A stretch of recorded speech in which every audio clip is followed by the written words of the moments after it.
Kemudian yang ke-13 teman-teman sekalian adalah memiliki persahabatan dan komunitas yang sehat.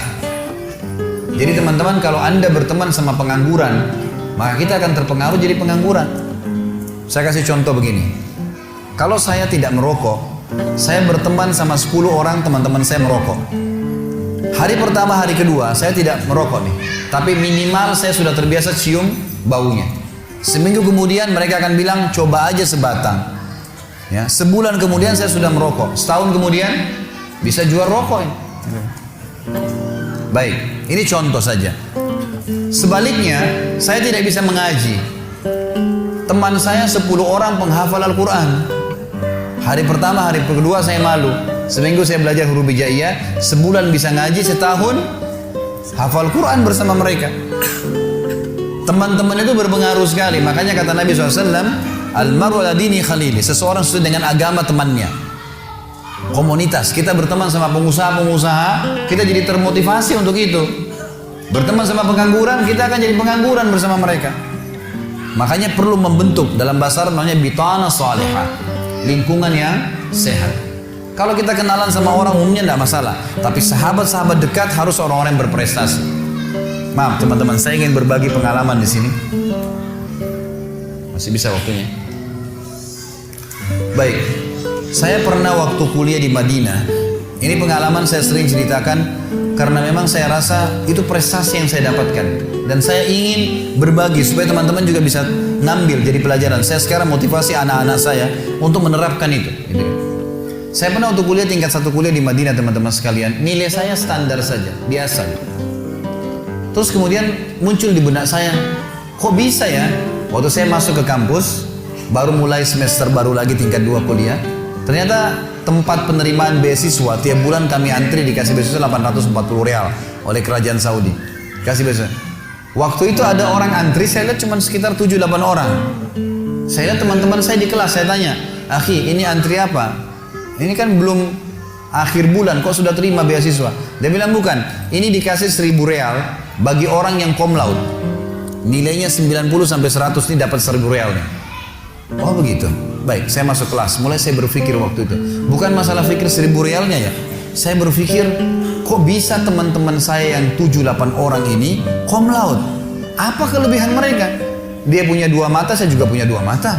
Dia punya 2 kuping, saya juga sama. Waktunya juga dia 24 jam, saya 24 jam. Kalau mereka 27 jam ada bonus 3 jam mungkin. Ini enggak sama-sama. Kok mereka bisa, saya nggak bisa ya? Coba saya pelajarin. Saya lihat teman saya yang paling tinggi nilainya. Ada satu orang dari Somalia namanya Abdurrahman. Masya Allah, orangnya baik sekali. Selalu ranking 1. Selalu cum laude nomor 1. Dan nilainya 100, 100, 99, 97, 96, naik lagi 100. Begitu terus. Gitu kan? Kita ini subhanallah, waktu itu saya tinggal 1 kuliah, dapat 75 aja sudah luar biasa. 75 nih.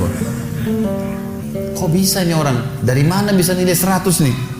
Saya coba undang dia. Selesai kuliah saya bilang, "Akhi Abdurrahman, nanti habis Isya tolong mampir ke kamar saya ya." Jadi kami dulu tinggal di asrama, building-building, ada kamar, 1 kamar 3 orang. Jadi beda-beda warga negara supaya bisa pakai bahasa Arab gitu. "Oh iya baik Khalid, saya datang insya Allah." Baik, datang. Saya udah siapin nih. Ini orang cum laude nomor 1. Yang saya bayangkan adalah yang dia lakukan pasti akan bicara masalah kitab ini, kitab itu, ilmi, semua pasti masalah ilmu nih, gitu kan. Saya sudah siapin buku-buku rujukan, saya sudah siapin buku tulis sama pulpen, saya mau catat apa yang dia bilang nih. Datanglah dia, saya siapin makanan, minuman, habis ngobrol. Setelah sementara ngobrol, sampai 2 jam dia duduk, enggak satupun bicara masalah buku. Enggak bicara masalah bab ilmu, enggak bicara apa-apa. Loh, bicaranya masalah negaranya dia, Somalia, dengan negara kita Indonesia, ditanya-tanya sama dia. Lalu itu kami masih bujang, belum nikah. Kemudian dia tanya, ini cerita tentang nanti kriteria wanita kalau kita nikah seperti apa nih. 2 jam ngomong masalah itu. Loh, ini orang nggak bicara masalah bab ini, bab itu. Saya udah siapin boleh mau catat, nggak ada nih. Loh, apa yang membuat dia berprestasi? Saya tanya dia, "Abdurrahman, kamu setiap hari begini kalau ketemu teman-teman?" "Iya, saya bicara masalah nikah, bicara masalah ini, kemana-mana bicaranya." Apa yang buat dia prestasi? Baiklah, saya nggak bilang sama dia saya mau seperti dia gitu. Saya besok masuk ke kampus, saya ikutin dia. Saya sama-sama, saya jalan kampus, dia juga ke sana. 1 fakultas, 1 kelas lagi. Ternyata saya dapat kata kuncinya, anak ini di kelas. Jadi di kelas ini dia kalau duduk, ini dosen syekhnya datang. Kalau syekh sudah datang, ada 5 materi setiap hari. Dia datang, syekhnya datang, dia duduk, tutup pintu, mulai baca tahmid dan salawat, kemudian mulai materi. Dia hadapkan mejanya ke syekhnya, dia ambil meja paling depan. Misal gini, ini di depan langsung berhadapan. Setiap syekh ngomong, dia seperti cuma dia sama syekh berdua, nggak ada orang lain nih. Jadi dengar betul fokus, dan setiap lewat 1 paragraf, 2 paragraf, dan sebentar syekh, saya mau tanya, yang anda terangkan tadi ini begini isinya 1, 2, 3, 4, 5, itu yang saya pahamin, benar nggak? Kata syekhnya benar. Baik, kalau ujian saya jawab begitu bisa nggak? Bisa, dicatat sama dia. Ini di belakang ini ada anak-anak yang tidur, yang gambar-gambar. Ini yang ketawa tahu diri ya. Gitu, malas belajar.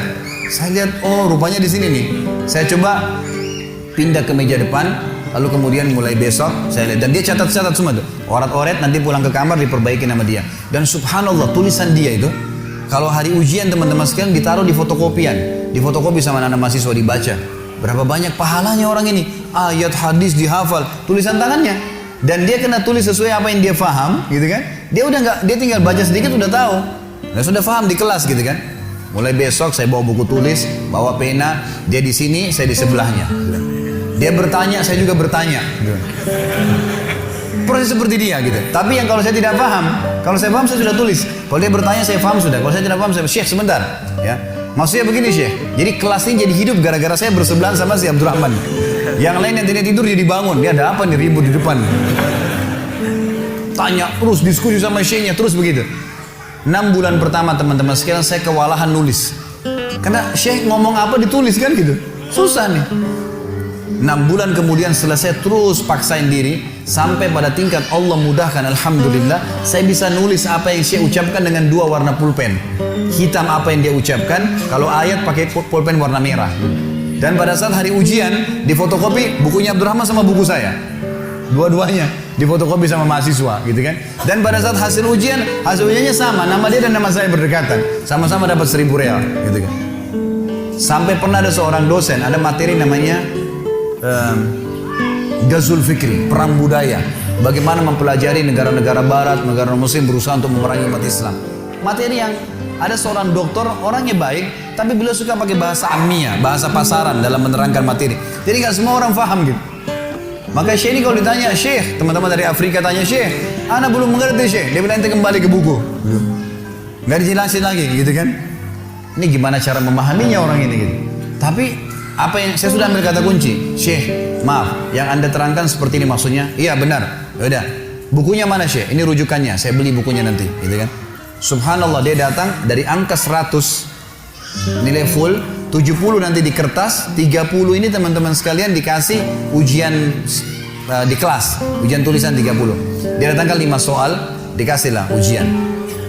2 kelas waktu itu tingkat 4 kuliah, tingkat 3 atau tingkat 4 kuliah, 2 kelas ini gitu kan, penuh, kurang lebih 100 orang lah jumlahnya. Dikasih ujian, datang sini minggu depan marah-marah. Kalian apa ini? Bagaimana kalian jawab nanti di ujian utama? 70 angka kalian bisa dapatkan, 30 aja susah didapatkan. 5 soal saya jawab, tanya nggak ada yang bisa jawab. Kalian salah semua. Orang semua balik ke arah Abdurrahman, ke arah teman-teman yang lain ini. Ini mereka pun dianggap salah sama Syekhnya. Ini gimana nih? Gitu kan? Lalu bagaimana? Terus dia bilang, semua salah kecuali ini nih, bahasa lama dapat 30. Terus saya kaget, teman-teman juga lihat ke saya. Saya tanya, Syekh, saya benar jawab semua. Dia bilang, ente benar semua, dapat 30. Setelah itu saya pulang ke kamar, Abdurrahman datang ke saya bawa buku tulisnya. Bahasa lama sini, saya mau tulis. Dia tulis dari saya gitu. Subhanallah, hanya karena berdekatan sama seorang yang pintar, kita jadi pintar tuh. Hanya ikutin caranya dia, ciplak saja. Bayangkan kalau kita berteman sama yang di kelas tidur di belakang, nyoret-coret, datang kapan mau datang, akan sama dengan mereka. Angka lulus 60, carinya 60, ya bisa tidak dapat 60 kan? Kalau kejarnya 100 bisa dapat 90, dan ini luar biasa. Makanya harus kejar bentuk persahabatan yang baik, itu penting.